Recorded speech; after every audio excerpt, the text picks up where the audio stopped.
Pak Kiai, saya tidak mau salah menangkap ya. Saya tidak mau nanti salah persepsi, salah menangkap makna yang Pak Kiai sampaikan. Apakah ini artinya Ustadz Syafiq Riza Basalama belum bisa memanfaatkan ilmu yang dia punya begitu untuk ya itu? Begini, faktanya di Jawa Timur ribuan pengajian jalan. Kemudian beliau ada penolakan.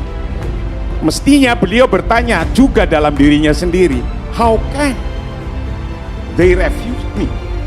Kiai Haji Marsudi Suhud angkat bicara mengenai munculnya peristiwa penolakan kajian yang dialami sejumlah pendakwah. Salah satunya dialami oleh Ustadz Syafiq Riza Basalama yang ditolak GP Ansor pada bulan Februari 2024. Marsudi Suhud mengatakan sejumlah pendakwah yang ditolak menurutnya adalah pendakwah yang belum memenuhi standar dari Majelis Ulama Indonesia. Salah satu yang belum memenuhi standar tersebut adalah Ustadz Syafiq Basalama. Kenapa mereka menolak saya? Ada apa? Apakah ada bahasa saya yang kurang nyambung? Apakah ada bahasa-bahasa saya yang menginjak?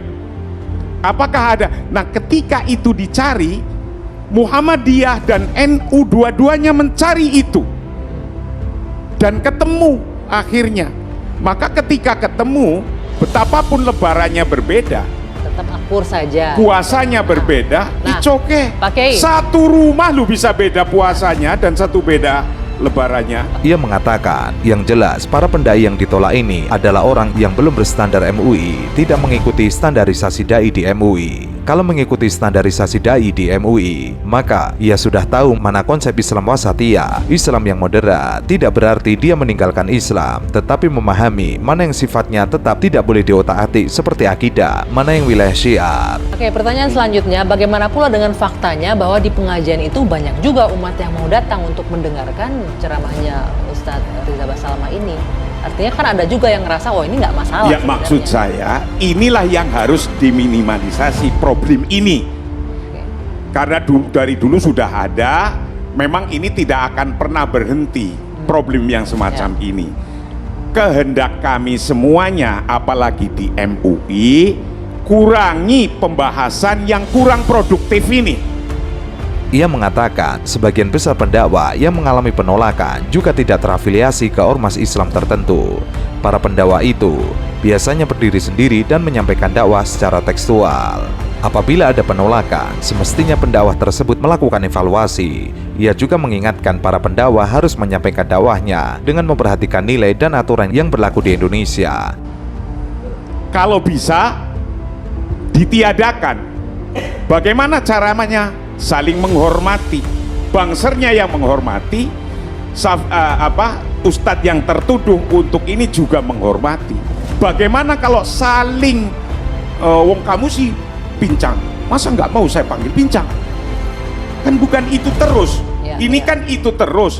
Ketika di sini ada sesuatu yang dia menganggap tidak sesuai dengan keyakinannya, ya sudah, sampaikan saja bagaimana caranya ketika menyampaikan tidak tersinggung. Memang ini misalnya. Sehingga menurutnya kalau ada dai harus mengajak kepada orang lain, kemudian ada orang lain menolak, itu harus introspeksi dainya. Namun berbeda dengan Mustafa Narawardaya. Ia mengatakan bahwa ia menyimak ratusan ceramah Ustadz Syafiq Riza Basalama. Ia tidak menemukan apa yang selama ini dikhawatirkan oleh teman-teman GP Ansor. Gak ada yang merasakan yang mana. Gak ada kan? Gak ada. Ini salah satu contohnya. Saya hampir mengumpulkan 900 video beliau, mulai yang pendek 5 menit sampai yang 2 jam saya kumpulin server.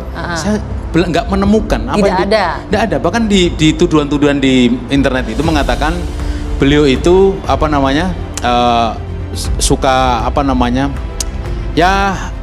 suka menuduh-nuduh orang menuduh orang dengan menggunakan alasan-alasan yang tidak islami. Tapi saya nggak menemukan tuduhan yang mana gitu.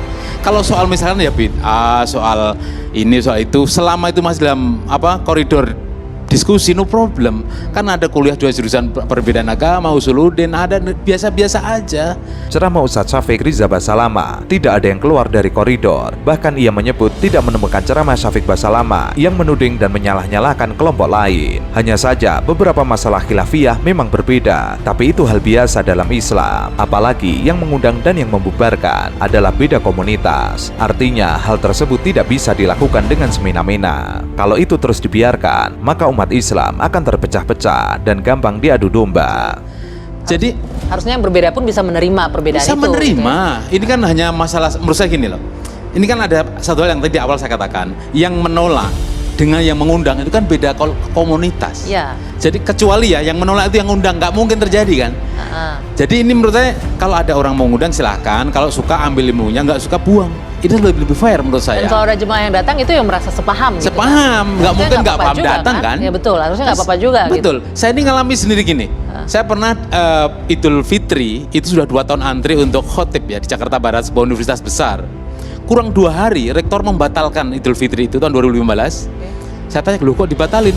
Iya Ustadz, kurang 2 hari kami menerima 100 lebih surat keberatan. Katanya Ustadz itu suka bid'ah itu ISIS loh, dari mana? Jadi rektor itu takut sekali ketika ada kata-kata dalam surat itu dia ISIS, dia garis keras, dia Wahabi, takut sekali rektor. Daripada meneruskan, mending mengikuti keinginan surat-surat yang datang gelap ini. Saya mengalami padahal saya bukan ulama besar, bukan. Cuman seorang Mustafa itu takut loh. Bagaimana dengan UAS, UAH, apalagi Syafiq Wasallam yang jenggotnya itu sampai hampir 1,5 meter. Pasti mereka takut. Nah, kalau labeling seperti ini jadi wah serem itu.